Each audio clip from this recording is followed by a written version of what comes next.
मेहनत लगती है सपनों को सच बनाने में, हौसला लगता है बुलंदियों को पाने में, बरसों लगते हैं जिंदगी बनाने में, और जिंदगी फिर भी कम पड़ती है रिश्ते निभाने में। दूसरों का बुरा सोचने वालों का कभी भला नहीं होता। हमें अपनी गलतियों की सजा भले ही तुरंत ना मिले, लेकिन कभी ना कभी जरूर मिलती है। झूठ का कोई भविष्य नहीं, वो आपका आज शायद सुखद करे, पर कल तो बिल्कुल नहीं। हमेशा सत्य और धर्म के पक्ष के साथ खड़े रहें, भले ही आपको अकेले क्यों ना रहना पड़े। श्री कृष्ण कहते हैं गलतियां कीजिए, वो तो सबसे होती है, पर कभी किसी के साथ गलत ना कीजिए। जहां तेरे अपने तेरा हाथ छोड़ेंगे, वहां मैं तेरा हाथ थाम लूंगा। कर्म भूमि की दुनिया में शर्म सभी को करना है। भगवान सिर्फ लकीरें देता है, रंग हमें ही भरना है। कोई भरोसा तोड़े तो उसका भी धन्यवाद कीजिए, क्योंकि वो हमें सिखाता है कि भरोसा बहुत सोच समझकर करना चाहिए। तुम सच का साथ दो, मैं तुम्हारा साथ दूंगा। मनुष्य अपने विचारों से ऊंचाइयां भी छू सकता है और खुद को गिरा भी सकता है, क्योंकि हर व्यक्ति खुद का मित्र भी होता है और शत्रु भी। जब तक आप जीवन में स्वयं को चुनौती नहीं देते, तब तक आप नहीं जान सकेंगे कि आप में कितनी क्षमता है। श्री कृष्ण कहते हैं पंछी अपने बच्चों को सुरक्षित जीवन और घोंसला बनाकर नहीं देते, वह उन्हें उड़ने की कला और लड़ने का हौसला देकर आसमान के लिए छोड़ देते हैं। किसी को हराना अहंकार है, लेकिन खुद को उससे बेहतर बनाना संस्कार है।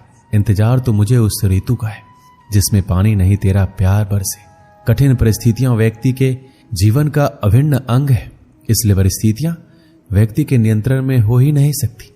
महत्वपूर्ण यह है कि व्यक्ति किस तरह से अपने विवेक से उस समस्या का हल निकालता है। श्री कृष्ण कहते हैं जो मनुष्य जीवन में सत्य का मार्ग चुनता है, उसका सफर मुझ तक ही आके समाप्त होता है। सफलता का कोई मंत्र नहीं है, यह सिर्फ मेहनत और लगन का फल होता है।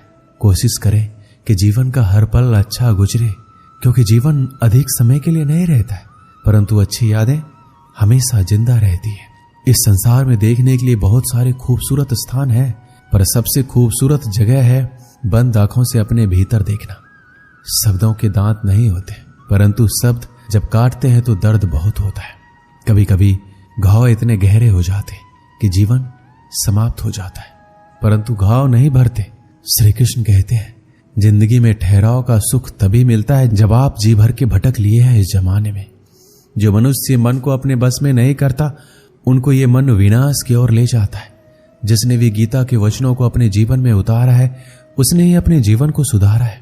जिस इंसान के मन में श्रद्धा और आशाएं होती है, वो जिंदगी की हर परिस्थिति में जीतता है। तरकस से तीर निकालने वाला हर योद्धा महान नहीं होता, और इस संसार में अर्जुन जैसा धनुर्धर नहीं होता। जब न्याय का फैसला सत्य के पक्ष में ना हो, तो शस्त्र उठाना आवश्यक हो जाता है। आपके द्वारा किया जाने वाला व्यवहार ये दिखाता है कि आपको संस्कार कैसे मिले। कोई भी इंसान जन्म से नहीं बल्कि अपने कर्मों से महान बनता है। मेरा तेरा छोटा बड़ा अपना पराया मन से मिटा दो, फिर सब तुम्हारा है और तुम सबके हो। क्रोध से भ्रम पैदा होता है, भ्रम से बुद्धि व्यग्र होती है। जब बुद्धि व्यग्र होती है तब तर्क नष्ट हो जाता है।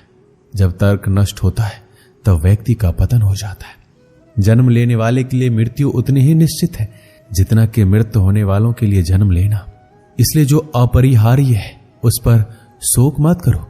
मनुष्य अपने विश्वास से निर्मित होता है, वो जैसा विश्वास करता है वैसा बन जाता है। अपने अनिवार्य कार्य करो, क्योंकि वास्तव में कार्य करना निष्क्रियता से बेहतर है। भाग्य के भरोसे केवल वही लोग बैठे रहते हैं जो जीवन में कुछ करने के लिए अंदर से प्रेरित नहीं होते। जो चीज हमारे दायरे से बाहर हो, उसमें समय गंवाना मूर्खता ही होगी। श्रेष्ठ बनना भी एक महानता है, क्योंकि समाज में लोग श्रेष्ठ पुरुषों का ही अनुसरण करते हैं। सम्मानित व्यक्ति के लिए अपमान मृत्यु से भी बदतर होती है। इस जीवन में कुछ भी व्यर्थ नहीं होता है। बुद्धिमान व्यक्ति ईश्वर के सिवा और किसी पर निर्भर नहीं रहता। श्री कृष्ण कहते हैं समय से पहले और भाग्य से अधिक कभी किसी को कुछ नहीं मिलता है। जो व्यवहार आपको दूसरों से पसंद ना हो, ऐसा व्यवहार आप दूसरों के साथ भी ना करें। जब जब इस धरती पर पाप, अहंकार और अधर्म बढ़ेगा, तो उसका विनाश कर पुनः धर्म की स्थापना करने हेतु मैं अवश्य अवतार लूंगा। मैं भूतकाल, वर्तमान और भविष्य काल के सभी जीवों को जानता हूं, लेकिन वास्तविकता में कोई मुझे नहीं जानता। केवल व्यक्ति का मन ही किसी का मित्र और शत्रु होता है।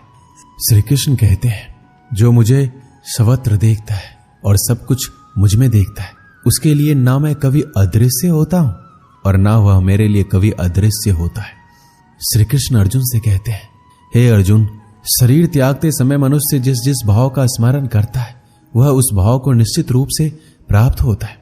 यदि कोई प्रेम तथा भक्ति पूर्वक मुझे पत्र, पुष्प, फल या जल प्रदान करता है तो मैं उसे स्वीकार करता हूं। जो सुख दुख में, भय तथा चिंता में संभाव रहता है वह मुझे अत्यंत प्रिय है। श्री कृष्ण कहते हैं, तुम्हारा क्या गया जो तुम रो रहे हो? तुम क्या लाए थे जो तुमने खो दिया? तुमने क्या पैदा किया जो नष्ट हो गया है? तुमने जो लिया यहीं से लिया, जो दिया यहीं पर दिया। जो आज तुम्हारा है वो कल किसी और का होगा, क्योंकि परिवर्तन ही संसार का नियम है।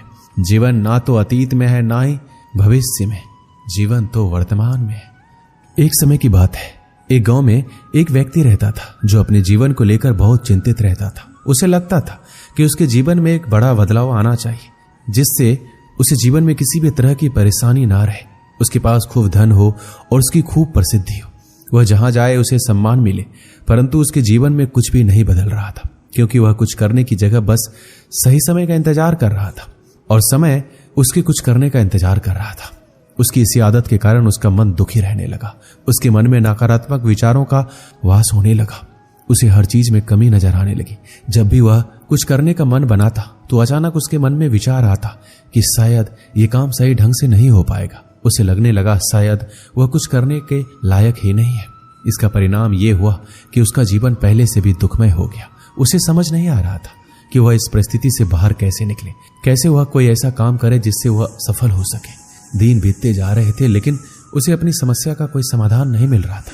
उसी दौरान उनके गांव में एक साधु आए, जिनकी प्रसिद्धि दूर दूर तक थी। सब ऐसा कहते थे कि उनके पास हर समस्या का हल मिल जाता है। जब उस व्यक्ति ने सुना कि साधु उसके गांव में आए हैं तो वह बिना कुछ सोचे समझे अपनी समस्या लेकर तुरंत उससे मिलने चला गया। साधु को प्रणाम कर अपनी समस्या बताई। उसने बताया कि वह अपने जीवन में बदलाव चाहता है, परंतु उसे कोई सही राह नहीं मिल रही। इसी कारण उसके मन में नकारात्मक विचार आते रहते। दुख हमेशा उसे घेरे रहता है। कोई काम करने जाता है तो मन में उसकी विफलता का विचार पहले ही आ जाता है। बताइए, मैं ऐसा क्या करूं कि मैं एक सुखद जीवन जी सकूं? साधु ने पूरी बात सुनी और उस व्यक्ति को दूसरे दिन सूर्योदय के समय आने के लिए कहा। दूसरे दिन वह व्यक्ति उस साधु के पास जा पहुंचा। साधु पाठ पूजा के बाद सैर करने के लिए निकलने वाले थे। उन्होंने उस व्यक्ति को साथ चलने के लिए कहा। चलते चलते वो एक खेत के पास पहुंचे। गेहूं की फसल की तरफ इशारा करते हुए साधु ने पूछा, क्या तुम बता सकते हो इस खेत में यह फसल कैसी उगी होगी? उस व्यक्ति ने पूरी प्रक्रिया देते हुए उत्तर दिया, पहले खेत को जोता गया होगा, फिर उसमें बीज डाला गया होगा, उसके बाद समय समय पर पानी दिया गया होगा, तभी यह फसल उगी होगी। थोड़ा आगे और चलने पर उन्होंने देखा एक खेत में घास ही घास थी। एक बार फिर साधु ने उस व्यक्ति से पूछा, क्या तुम बता सकते हो इस खेत में यह घास किसने उगाई होगी? महाराज, घास कौन उगाता है? ये तो अपने आप उग जाती है। जब खेत में किसी और चीज का बीज नहीं डाला जाएगा तो घास ही उगेगी। उस व्यक्ति ने एक बार फिर से साधु के प्रश्न का उत्तर दिया। तुम्हारे इन्हीं उत्तरों में तुम्हारी समस्या का हल छुपा है। साधु ने उस व्यक्ति को समझाना शुरू किया। मानव भी एक खेत की तरह ही होता है। इसमें तुम जो भी बीज डालोगे तुम्हें वही फसल मिलेगी। अगर तुम इस पर काम करते रहोगे, इसमें सकारात्मकता के बीज बोते रहोगे, तो ये तुम्हें सफलता की ओर बढ़ाएगा। और यदि तुम अपने भविष्य की चिंता में वर्तमान का समय भी नष्ट करोगे तो दिमाग में नकारात्मकता की वृद्धि होगी। बदलाव तभी संभव है जब हम व्यर्थ की चिंता को छोड़कर और सही समय की प्रतीक्षा ना करते हुए अपने वर्तमान में ही वो काम करें जो हमें करना है। उस व्यक्ति को यह बात समझ में आ गई कि अगर मन को सही दिशा में लगाना है तो उसे सही दिशा की तरफ बढ़ाना होगा। मन रूपी खेत का सही प्रयोग ही जीवन में बदलाव ला सकता है। इसे खाली छोड़ देने से इस पर आलस और नकारात्मकता अपना सत्ता जमा लेते हैं। मन के कहे पर मत चलिए, बल्कि मन को अपने कहने पर चलाइए। एक बड़ी इमारत बनने की शुरुआत ईंट रखने से ही होती है और उस ईंट की तरह अपनी छोटी छोटी कोशिशों को जोड़कर आप एक बड़ा मुकाम हासिल कर सकते हैं। जरूरत है बस उस शुरुआत की। दोस्तों, इस वीडियो में बस इतना ही।